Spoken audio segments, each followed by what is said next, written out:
উলুশারা ইসলাহুল কুরআন কওমি মাদ্রাসার এলাকাবাসীর উদ্যোগে তৃতীয় বাৎসরিক ওয়াজ ও কেরাত মাহফিলের সম্মানিত সভাপতি, বিশেষ অতিথি,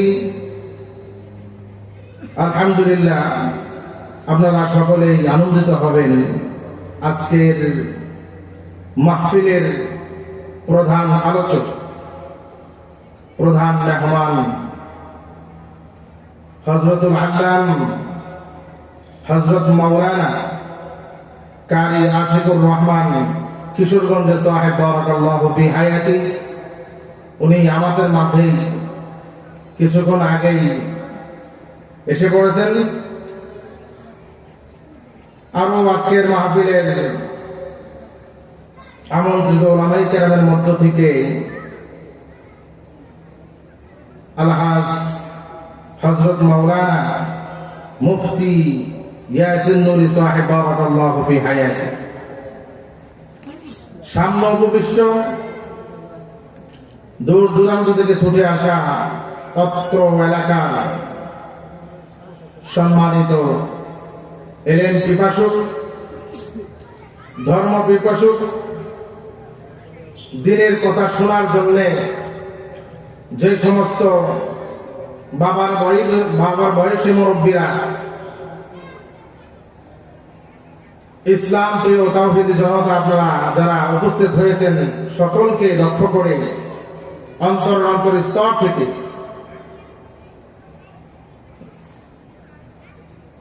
সালাম দিচ্ছি। আসসালামু আলাইকুম ওয়া রাহমাতুল্লাহি ওয়া বারাকাতুহু। সালামের আওয়াজটা হয় নাই, ওই রকম ভাবে হয় নাই। একটা মুমিনের রক্ত যেই রকম ভাবে সঞ্চালন করে, একটা মুমিনের আল্লাহ তাআলার ধ্বনিতে কাফেরেরা যুদ্ধের ময়দান থেকে তরবারি, যেই সমস্ত বস্তু দিয়ে মুসলমানকে দুলিশাত করে দেওয়ার জন্য, এই ইসলামকে দুনিয়ার থেকে বিদায় করে দেওয়ার জন্য যে সমস্ত কাফের, মুশরিক, বেদিন, ইহুদি, নাসারা মুসলমানকে দুনিয়ার থেকে বিদায় করে দেওয়ার জন্য আসছিল, সেই ময়দান থেকেই মুসলমানদের আল্লাহ তাআলার ধ্বনির হুঙ্কারে ওই সমস্ত কাফির, বেদিন, নাসারারা সব কিছু রেখে পালায় যেতে বাধ্য হয়েছিল। এই জন্য আমি আপনাদেরকে বলবো, প্যান করে লাভ নাই। মুমিনের আওয়াজ হইতে হবে সবচাইতে উঁচু আওয়াজ। কিসের আওয়াজ? উঁচু আওয়াজ। সকলকে দৃষ্টি আকর্ষণ করে বলছি, আজকের এই মাহফিল আগামীকাল হাজার চেষ্টা করেও মিলাইতে পারবেন না। এই মেলা আগামীকালকে আর মিলানো সম্ভব নয়। বরঞ্চ ওই সমস্ত মুসলমানদেরকে আমি লক্ষ্য করে বলবো, এটা কিসের বাগান? জান্নাতের বাগান।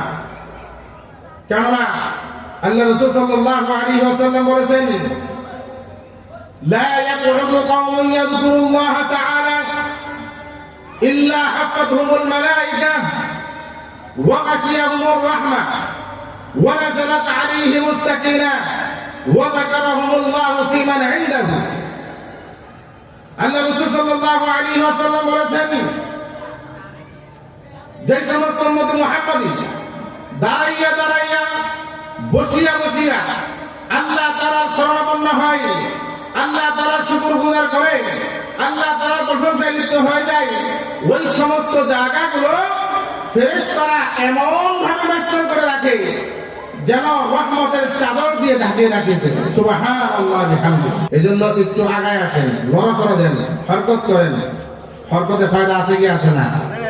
শয়তান ভাইরা যাবে। সবাই আসেন, আগায় আসেন।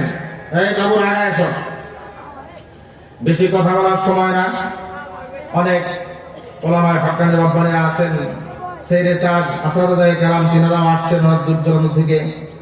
আমি ছোট্ট মানুষ, আসলে কথা বলার যোগ্য তা আমি রাখি না। কিন্তু মাদ্রাসার মুহতামি অত্যন্ত মহাব্বত করে ভালোবাসে।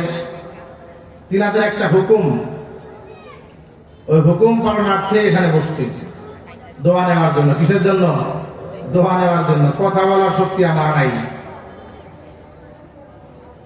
যদি লক্ষ্য রাখা যায়, দেখবেন হাসপাতালের বেডে অনেক মানুষ আমার চাইতে সুনামদেহের অধিকারী, ভালো ভালো খাইতে পারে, আমার চাইতে উঁচা লম্বা, কিন্তু বলার শক্তি নাই। নিজেকে আল্লাহ।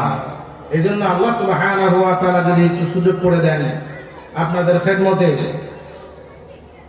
মহাগ্রন্থ আল কোরআন থেকে ছোট্ট ছোট্ট কয়েকখানা আয়াতে কারিমা তিলাওয়াত করেছি।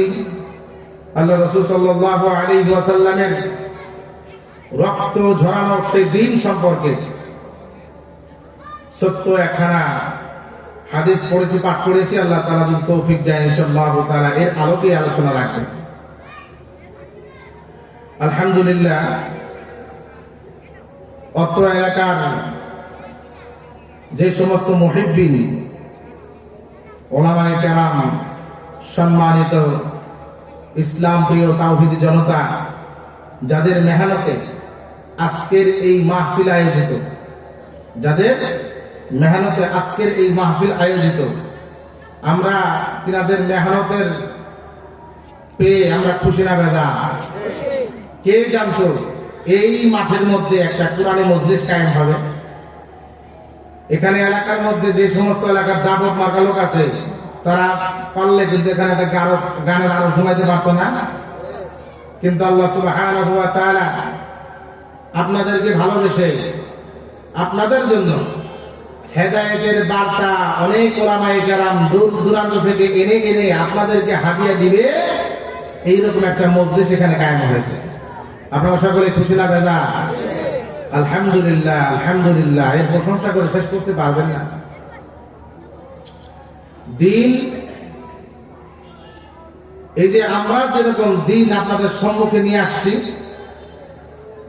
ধর্মের কথা আপনাদের সম্মুখে নিয়ে আসছি, ইসলামের শুরু জগতে দিনকে এইরকম পিয়ালাই করে সাজাইয়া সাজাইয়া সাহাবায়ে কেরামের সামনে নিয়ে আসবে, এরকম অবস্থা ছিল না। ছিল না। অনেক মেহনত করেছেন। রাসূল কারীম সাল্লাল্লাহু আলাইহি ওয়াসাল্লামের সাথীবর্গ যারা আছেন, আপনারা সকলেই জানেন, খন্দকের যুদ্ধে এই দিনকে সমগ্র দুনিয়ার মধ্যে প্রচার প্রসার করে দেওয়ার জন্য পেটের মধ্যে পাথর বেঁধেছে গেলে না বাঁচছিল। কিন্তু আমরা কয়টা পাথর বাঁধছি? আমরা তো পেটে পাথর বাঁধে না, বরং কয়েকটা পোশাক পরিধান করে থাকি সবসময়, ঠিক না?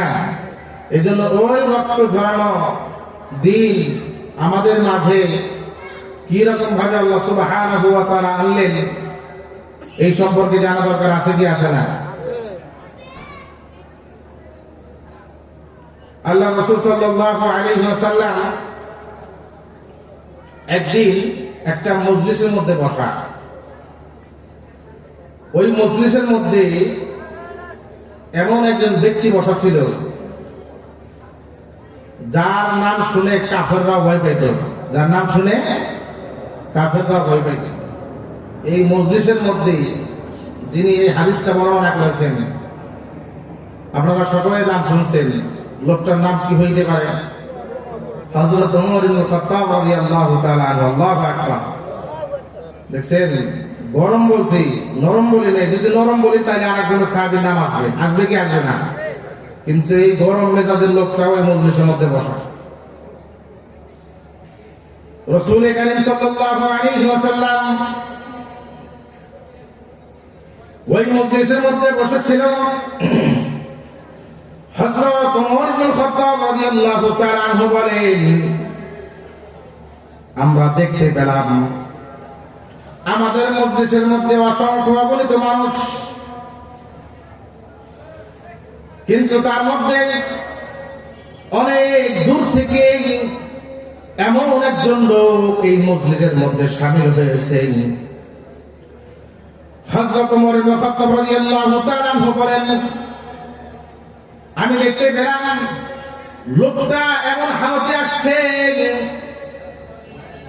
লোকটার শরীরের মধ্যে দবদবে জামা পরিহিত অবস্থা, সুন্দর সুদর্শন জামা পরিধান করে ওই লোকটা রাসূল করিম সাল্লাল্লাহু আলাইহি ওয়াসাল্লামের মজলিসে ঢুকেছে। শুধু দবদবে জামা পরিধান করেছিল এমন নয়, লোকটার চুলগুলো এত সুন্দর সুদর্শন। হযরত ওমর ইবনে খাত্তাব রাদিয়াল্লাহু তাআলা আনহু বলেন, চুলগুলো ছিল এলোমেলো চুল। হযরত ওমর ইবনে খাত্তাব রাদিয়াল্লাহু তাআলা আনহু বলেন, লোকটা ওই মজলিসের মধ্যে এসেই ক্ষান্ত হন নাই, আল্লাহ রাসূল সাল্লাল্লাহু আলাইহি ওয়াসাল্লামের পাশে গিয়ে বসছে। রাসূল করিম সরকারে দু আলম বিশ্বনবী জনাবে মুহাম্মদুর রাসূলুল্লাহ সাল্লাল্লাহু আলাইহি ওয়াসাল্লাম কিবলার দিক হয়ে নামাজের শুরুতে বসা ছিল। ওই লোকটাও রাসূল করিম সাল্লাল্লাহু আলাইহি ওয়াসাল্লামের খুব নিকটে গিয়ে বসেছে। তো হযরত ওমর ইবনে খাত্তাব রাদিয়াল্লাহু তাআলা আনহু বলেন, আমি যেই মজলিসের মধ্যে বসা, এই মজলিসের মধ্যে এমন একজন ব্যক্তি আসলো, সাদা কাপড় পরিহিত অবস্থায় এবং চুলগুলো এলোমেলো। আসলেন রাসূলুল্লাহ সাল্লাল্লাহু আলাইহি ওয়াসাল্লামের নামাজের শুরুতে বসা। ওই ব্যক্তিটাও নামাজের শুরুতে বসলেন। সুবহানাল্লাহ ওয়া বিহামদিহি। ওমর ইবনে খাত্তাব রাদিয়াল্লাহু তাআলা আনহু বলেন, আমি দেখলাম ওই ব্যক্তির হস্ত মোবারক দুই হাত হয় রাসূল করিম সাল্লাল্লাহু আলাইহি ওয়াসাল্লামের উরুর উপরে রাখছে অথবা তার নিজের উরুর উপরে রাখছে, এইরকম ভাবে বসছে আদবের সাথে। কিসের সাথে? আদবের সাথে। হযরত ওমর ইবনে খাত্তাব রাদিয়াল্লাহু তাআলা আনহু বলেন, আমি দেখতেছিলাম ওই ব্যক্তিটা যখন রাসূলুল্লাহ সাল্লাল্লাহু আলাইহি ওয়াসাল্লামের কাছে গিয়ে বসলো, বসার পরে বলতেছে, ইয়া রাসূলুল্লাহ, ইয়া হাবিবাল্লাহ, আপনি আমাকে ইসলাম সম্পর্কে একটু অবহিত করুন, ইসলাম কাকে বলে? রাসূল করিম সাল্লাল্লাহু আলাইহি ওয়াসাল্লামকে যখন এই প্রশ্ন করা হলো, রাসূল করিম সাল্লাল্লাহু আলাইহি ওয়াসাল্লাম খুব মনোযোগ সহকারে প্রশ্ন শুনলেন এবং যে ব্যক্তিটা সওয়াল করেছে তিনি সওয়ালের জবাবটা শোনার জন্য খুব নম্রতার সাথে মনোযোগের সাথে বসে আছে। রাসূল করিম সাল্লাল্লাহু আলাইহি ওয়াসাল্লাম বলেন, ইসলাম হলো লা ইলাহা ইল্লাল্লাহ মুহাম্মাদুর রাসূলুল্লাহ সাল্লাল্লাহু আলাইহি ওয়াসাল্লাম। ইসলাম হলো আল্লাহ তাআলার উপরে একাত্মবাদের উপরে বিশ্বাস স্থাপন করা এবং রাসূল করিম সাল্লাল্লাহু আলাইহি ওয়াসাল্লাম আল্লাহ তাআলার বান্দা এবং রাসূল, এই কথার উপরে বিশ্বাস স্থাপন করা। সুবহানাল্লাহ ওয়া বিহামদিহি। রাসূলুল্লাহ সাল্লাল্লাহু আলাইহি ওয়াসাল্লাম বলেন, আল্লাহ তাআলার উপরে বিশ্বাস স্থাপন করা, এই জায়গায় ইসলাম কিন্তু ক্ষান্ত হয়ে যান নাই। রাসূল করিম সাল্লাল্লাহু আলাইহি ওয়াসাল্লাম বলেন, নামাজকে কায়েম করা, নামাজ পড়া, যাকাত প্রদান করা, যদি সামর্থ্য থাকে হজ পালন করা, আর রমজান মাসের রোজা রাখা। সুবহানাল্লাহ ওয়া বিহামদিহি। তাহলে এইরকম ভাবে রাসূলুল্লাহ সাল্লাল্লাহু আলাইহি ওয়াসাল্লাম ইসলাম সম্পর্কে সাহাবী আজমাইনদেরকে বলতেছিলেন। যখন এইরকম ভাবে রাসূলুল্লাহ সাল্লাল্লাহু আলাইহি ওয়াসাল্লাম ইসলাম সম্পর্কে অবহিত করলেন, হযরত ওমর ইবনে খাত্তাব রাদিয়াল্লাহু তাআলা আনহু এই অবস্থা দেখে চিন্তা করতেছে যে এটা কেমন মজলিস, যেই ব্যক্তি সওয়াল করেন আবার জবাব শোনার পরে নিজেই এই কথাকে সত্যায়ন করে। রাসূলুল্লাহ সাল্লাল্লাহু আলাইহি ওয়াসাল্লাম ইসলাম সম্পর্কে বলার পরে ওই ব্যক্তিটা আবার প্রশ্ন করলেন, ইয়া রাসূলুল্লাহ, ইয়া হাবিবাল্লাহ, ইসলাম সম্পর্কে আমি শুনলাম, এবার ঈমান সম্পর্কে আমাকে একটু অবহিত করুন, ঈমান কাকে বলে? আল্লাহ রাসূল সাল্লাল্লাহু আলাইহি ওয়াসাল্লাম ওই প্রশ্নকারীর জবাব দিতেছেন, ঈমান হলো আল্লাহ সুবহানাহু ওয়া তাআলার উপরে একাত্মবাদের বিশ্বাস স্থাপন করা। রাসূল কারীম সাল্লাল্লাহু আলাইহি ওয়াসাল্লাম বলেন, আমানতু বিল্লাহি ওয়া মালাইকাতিহি ওয়া কুতুবিহি ওয়া রুসুলিহি ওয়াল ইয়াউমিল আখির ওয়াল কদরি খাইরিহি ওয়া শাররিহি মিনাল্লাহি তাআলা ওয়াল বা'থি বা'দাল মাউত। সুবহানাল্লাহ আলহামদুলিল্লাহ। রাসূল কারীম সাল্লাল্লাহু আলাইহি ওয়াসাল্লাম বলতেছিলেন, আল্লাহ তাআলার উপরে বিশ্বাস স্থাপন করতে হবে। আল্লাহ তাআলা এই দুনিয়াকে এত সুন্দরভাবে পরিচালনা করার জন্য আল্লাহ সুবহানাহু ওয়া তাআলা অসংখ্য অগণিত ফেরেশতা সৃষ্টি করেছে কি করেছে না? ওই ফেরেশতার উপরে বিশ্বাস স্থাপন করতে হবে। আল্লাহ সুবহানাহু ওয়া তাআলা যুগে যুগে যেই জায়গায় যেই রকম ভাবে ইসলামকে প্রচার প্রসার করা দরকার, আল্লাহ তাআলার দ্বীনকে প্রচার প্রসার করা দরকার, এক একটা সময় এক একজন নবী রাসূলকে আল্লাহ তাআলা পাঠাইছেন। ওয়াল ইয়াউমিল আখির, এবং আখিরাতের উপরে বিশ্বাস স্থাপন করা। ওয়াল কদরি খাইরিহি, এবং আপনার বরাতের উপরে, কপালের উপরে ভালো মন্দ যা কিছু আছে সব কিছুর উপরে বিশ্বাস স্থাপন করতে হবে। ওয়াল বা'থি বা'দাল মাউত, এবং পুনরায় আল্লাহ সুবহানাহু ওয়া তাআলা এই দুনিয়াকে ধ্বংস করে দেওয়ার পরে আল্লাহ সুবহানাহু ওয়া তাআলা আবার মানুষকে পুনরুজ্জীবিত করবে, এই কথার উপরে বিশ্বাস স্থাপন করা, এর নাম হলো ঈমান।